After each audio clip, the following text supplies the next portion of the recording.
opposition à l'ennemi, comprendre et vaincre ses ruses.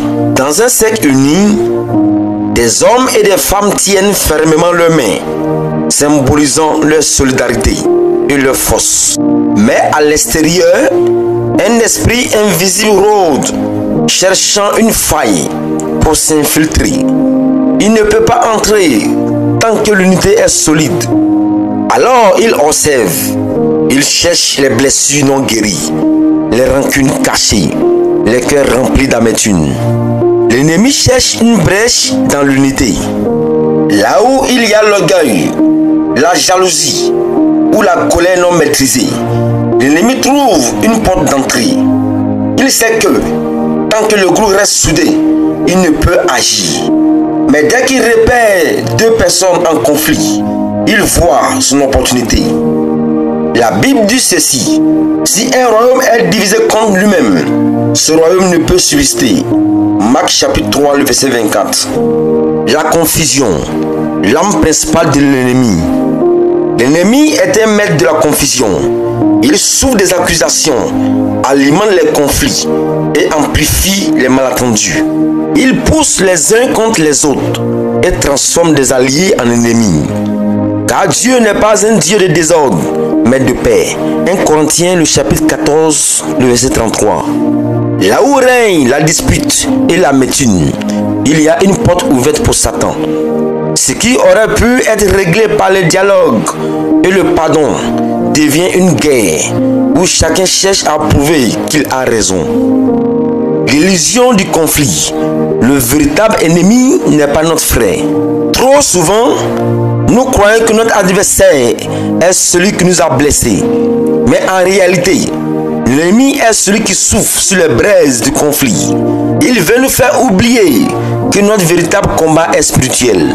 Car nous n'avons pas à lutter contre la chair et le sang, mais contre les dominations, contre les autorités, contre les princes de ce monde des ténèbres, contre les esprits méchants dans les lieux célestes.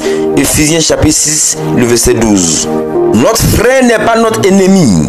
L'ennemi, c'est celui qui utilise nos faiblesses pour nous diviser. Le pardon, l'arme la plus puissante contre l'ennemi. Là où il y a pardon et réconciliation, Satan perd du terrain. Tant que nous restons attachés à nos blessures et à notre rancœur, nous lui donnons accès à nos vies.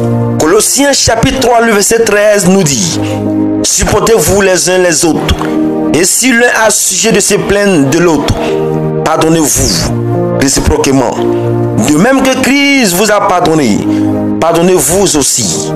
Le pardon n'est pas un signe de faiblesse, mais une arme puissante qui brise les chaînes de la division. L'unité, la clé pour résister à l'ennemi. Lorsque les membres du groupe réalisent qu'ils ont été manipulés, ils se tournent les uns vers les autres. Ils décident de se pardonner et de se soutenir, empêchant ainsi l'ennemi de régner sur eux.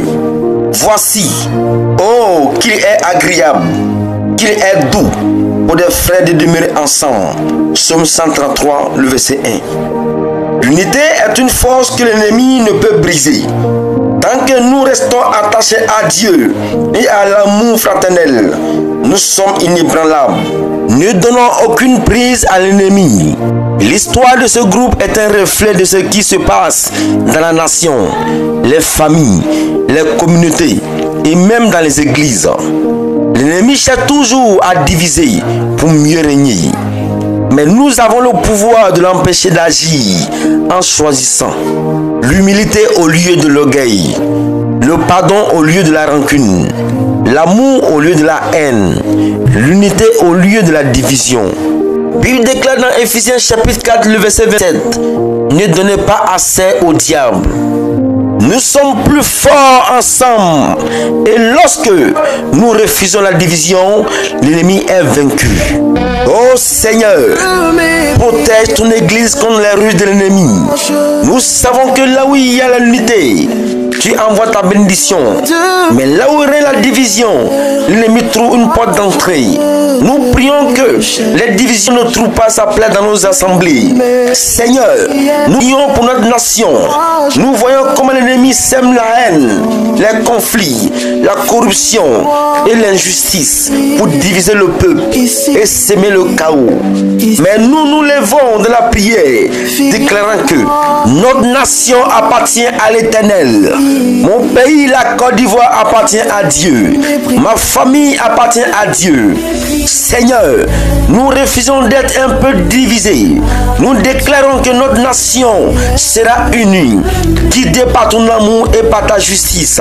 Nous proclamons que la paix régnera, que les cœurs se tourneront vers toi et que ton règne viendra sur notre terre, la Côte d'Ivoire. Au nom puissant de Jésus, nous avons prié. Amen.